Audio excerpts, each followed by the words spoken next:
ঘর থেকে রান্নাঘর মহিলাদের সমস্ত দিক কিন্তু একা হাতে সামলাতে হয়। আর এই কাজগুলো যদি একটু বুদ্ধি খাটি আর কিছু টিপস ফলো করে আমরা করে নিতে পারি, তাহলে কিন্তু অনেকটা সময়, খরচ আর অনেকটা পরিশ্রমও কিন্তু কম হয়ে যায়। সেরকমই আজকে কিছু ঘরোয়া টিপস নিয়ে চলে এসেছি, যেটা নাকি তোমাদের নিত্য দৈনন্দিন জীবনে অনেক খাটনি কমাবে, প্লাস তোমাদের অনেকটা কাজে লাগবে। চলো বন্ধুরা, আজকের টিপসগুলো তাহলে শুরু করা যাক।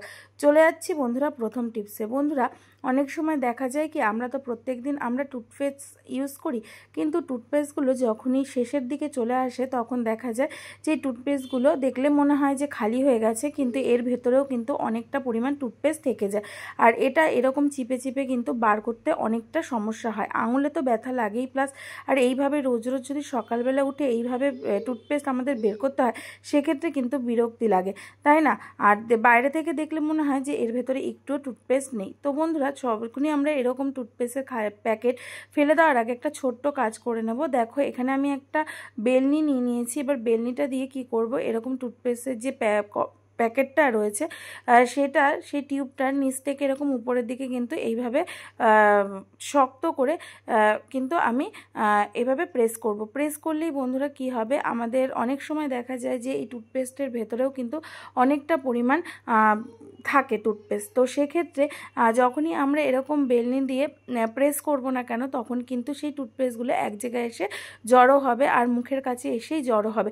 তখন তোমাদের বেশি মানে প্রেস করার কোনো দরকার পড়বে না, অনায়াসেই কিন্তু তোমাদের দেখবে ওই যে খালি প্যাকেটটা তোমরা ভেবেছিলে যে এখানে কোনো টুথপেস্ট নেই, সেক্ষেত্রে কিন্তু একদম মুখের কাছে চলে আসবে, আর তোমরা কিন্তু আবার পুনরায় সেটা 2 দিন 3 দিনও কিন্তু ইউজ করতে পারবে।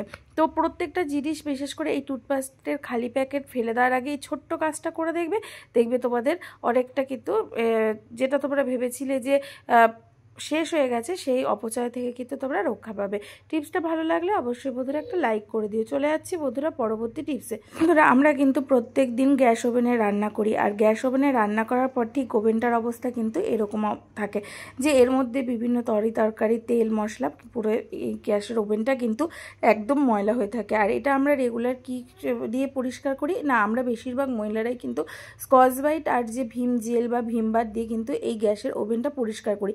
কিন্তু স্কচ ব্রাইট বা ভিম বার দিয়ে যদি আমরা এইভাবে গ্যাসের ওভেনটা পরিষ্কার করি, সেক্ষেত্রে কিন্তু আমাদের যখন আমরা গ্যাস ওভেনটা মুছি, সেক্ষেত্রে কিন্তু একটা ছোপ ছোপ দাগ থেকেই যায়, সুন্দরভাবে কিন্তু সেটা পরিষ্কার হতে চায় না। আর এইভাবে কিন্তু ওভেনের গ্লেজটা দিন দিন কিন্তু নষ্ট হতেই থাকে।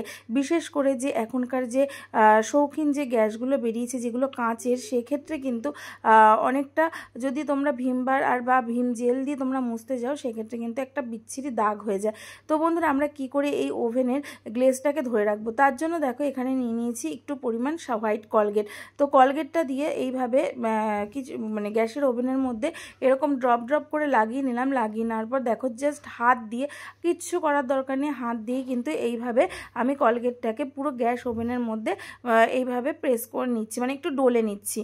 আর দোলে নিলেই বন্ধুরা দেখতে পারবে, তোমাদেরকে লাস্টে দেখতে পারবে যে কতটা পরিমাণ আমার এই গ্যাস ওভেনটা পরিষ্কার হয়েছে, যেটা নাকি তোমরা ভিম লিকুইড বা ভিম বার দিয়েও কিন্তু তোমরা ওই গ্লেজটা আনতে পারবে না, যতটা না তোমরা কলগেট দিয়ে পরিষ্কার করে তোমাদের যতটা না পরিষ্কার হবে।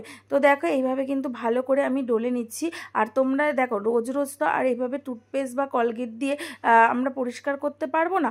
তো এটা চেষ্টা করবে যে সপ্তাহে একদিন যদি গ্যাস ওভেনটা তোমরা এরকম টুথপেস্টের মানে বিশেষ করে হোয়াইট টুথপেস্ট দিয়ে যদি তোমরা পরিষ্কার করে নাও, তাহলে দেখবে তোমাদের গ্যাস ওভেনটা কিন্তু একদম নতুনের মতো ঝকঝকে থাকছে। ঠিক আছে? আর বিশেষ করে যাদের কাচের যে শৌখিন যে গ্যাসগুলো, সেক্ষেত্রে যদি তোমরা কলগেট দিয়ে ওই গ্যাস ওভেনগুলো পরিষ্কার করে নিতে পারো, তাহলে কিন্তু তার শাইনিংও কিন্তু একদম মানে ঝকঝকে থাকবে। তো দেখো, এরপরে কিন্তু আমি আর কোনো স্কচ ব্রাইট বা স্টিল কোনো কিছুর ব্যবহার করিনি, জাস্ট একটু একটা ন্যাকড়া ভিজিয়ে তারপরে কিন্তু ভালো করে গ্যাস ওভেনটা মুছে নিচ্ছি। আর মুছে নেওয়ার সাথে সাথে দেখতেই পারছো যে গ্যাস ওভেনটা কতটা পরিমাণ আমার পরিষ্কার হচ্ছে, আর একটা দেখো শাইন ভাব হচ্ছে। কিন্তু যদি আমি ভিম বার বা ভিম লিকুইড দিয়ে পরিষ্কার করার পর যদি আমি এইভাবে মুছতাম, তাহলে কিন্তু একটা জলের ছোপ ছোপ দাগ থেকেই যেত। তোমরা বন্ধুরা একবার করে দেখবে, তাহলে কিন্তু তোমরা ফারাক বুঝতে পারবে যে ভিম বার দিয়ে পরিষ্কার করে ওভেনটা কতটা পরিষ্কার হচ্ছে, আর এরকম একটা হোয়াইট টুথপেস্ট দিয়ে পরিষ্কার করে তোমাদের কতটা পরিষ্কার হচ্ছে। টিপসটা ভালো লাগলে লাইক করে দিও। চলে যাচ্ছি বন্ধুরা পরবর্তী টিপসে। বন্ধুরা, আমরা প্রত্যেকটা মেয়েরাই কিন্তু কম বেশি মেকআপ করে থাকি। তো যারা নাকি এরকম ফাউন্ডেশন ব্যবহার করে, তারা কিন্তু মানে যারা নাকি চড়া মেকআপ করে, তারা তারা এরকম মেকআপ তো করে, কিন্তু মেকআপটা করার পর যখন আমাদের এটা যখন আমাদের যে আমরা যে কারণে আমরা মেকআপটা করি তখন আমাদের সেই কারণটা মিটে যায়, তখন তারপরে যখন আমরা বাড়িতে এসে মেকআপটা তুলতে যাই তখন কিন্তু আমাদের একটা বিরক্তির সীমা থাকে না, কারণ আমাদের মেকআপটা উঠতেই চায় না। নর্মালি যদি জল দিয়ে ফেস ওয়াশ আমরা দিয়ে মেকআপটা তুলতে যাই সেক্ষেত্রে কিন্তু মেকআপটা একদমই উঠতে চায় না। তো দেখো আমি প্রথমে তোমাদেরকে জল দিয়েও দেখাচ্ছি, জল দিয়ে এভাবে ডললেও কিন্তু একটা সাদা সাদা থেকেই যাবে স্কিনের মধ্যে, মেকআপটা কিন্তু সহজে উঠতে চাইবে না।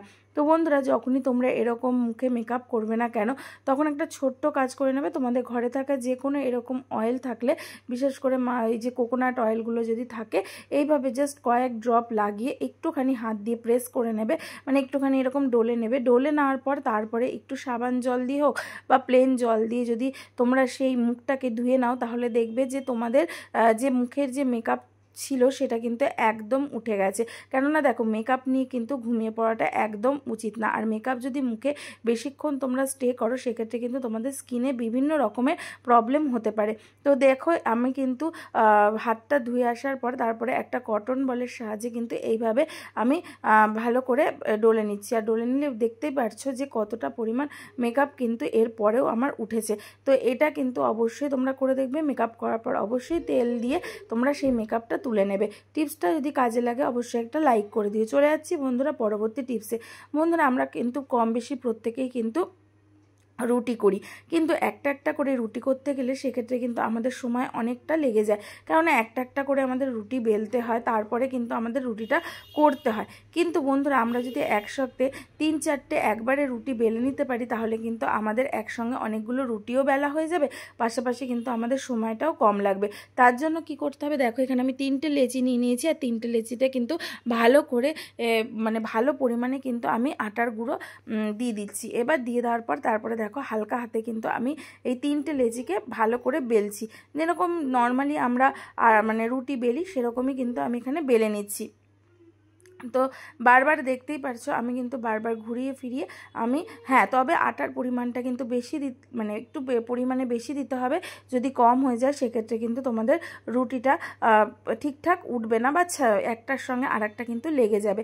এরপরে দেখো তোমাদের একটা একটা করে কিন্তু আমি রুটি এরকমভাবে একটার সঙ্গে আরেকটা যাতে মানে লেগে যাবে না, আস্তে আস্তে এইভাবে খুব মানে এটা খুবই তোমাদেরকে আস্তে আস্তে ধীরে সুস্থে করতে হবে। যদি আমি এটা স্পিড বাড়িয়ে দিয়েছি তাই তোমাদের মনে হচ্ছে যে এটা আমি খুব স্পিডে করছি, না বন্ধুরা এটা আমি খুব আস্তে আস্তে কিন্তু করছি। তো দেখো এখানে আমি একটা রুটি বার করলাম, তারপরে দেখো আমি দ্বিতীয় রুটিটাও কিন্তু আস্তে আস্তে বার করে নেব। এইভাবে বন্ধুরা আমরা যে রুটিটা মানে একটা একটা করে রুটি বেলার টাইমে আমি কিন্তু একসঙ্গে এরকম 3টে রুটি বেলে নিতে পারলাম, তাতে কিন্তু আমার সময়টা অনেকটা বেঁচে গেল। দেখো এখানে আমার 3টে রুটি কিন্তু রেডি। এরপরে তোমরা এই রুটিটাই দেখবে তোমরা কিন্তু সহজে একদম নর্মালি যেরকম ফুলকো ফুলকো রুটি কিন্তু তৈরি হয়ে যাবে। চলে যাচ্ছি বন্ধুরা পরবর্তী টিপসে।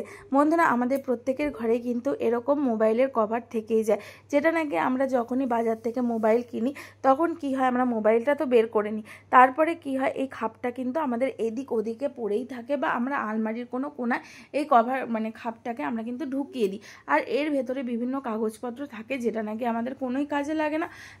আর কিন্তু এই যে পিনটা থাকে সেই পিনটা কিন্তু আমাদের খুবই কাজে লাগে, কিন্তু এই পিনটা দেখো আমরা কিন্তু নর্মালি কোনো ব্যাগের মধ্যে বা আমরা আলমারির মধ্যে একটা কোনাতে রেখে দিতেই পারি, কিন্তু মেনলি যেটা দেখো যে আমরা এই যে কভার এত বড় বাস্কটা আলমারির কোনায় ফেলে রেখে বা বাইরে কোথাও ফেলে রেখে তো কোনো লাভ নেই, এটা কিন্তু আমরা সহজে একটা কাজে লাগাতে পারি। সেটা কি কাজে, দেখো পিনগুলোকে আমি আলমারিতে তুলে দিলাম, কারণ এটা খুবই দরকারি একটা জিনিস।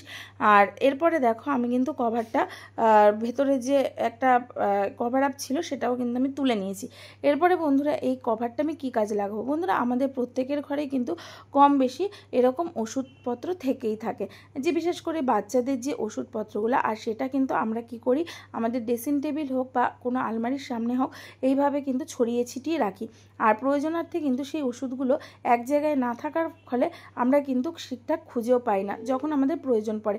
তো এই যে কভারগুলো বন্ধুরা, এই কভারগুলোর মধ্যে যদি আমরা ওষুধটাকে সুন্দরভাবে সাজিয়ে নিই তাহলে কি হবে, আমাদের খুব কম জায়গার মধ্যে আমাদের ওষুধটা থেকেও যাচ্ছে, আর তাড়াহুড়োর সময় কিন্তু আমরা এই ওষুধগুলোকে হাতের কাছে পাচ্ছি। আর আরেকটা কভারে দেখো বিভিন্ন আমরা কসমেটিক্সও কিন্তু রাখতে পারি, যেমন নাকি নেল পালিশ, লিপস্টিক বা বডি স্প্রে, মাথার তেল, পাউডার বা এরকম আমাদের যে ফ্রেশ ওয়াশ এরকম কিন্তু রেখে দিতে পারি।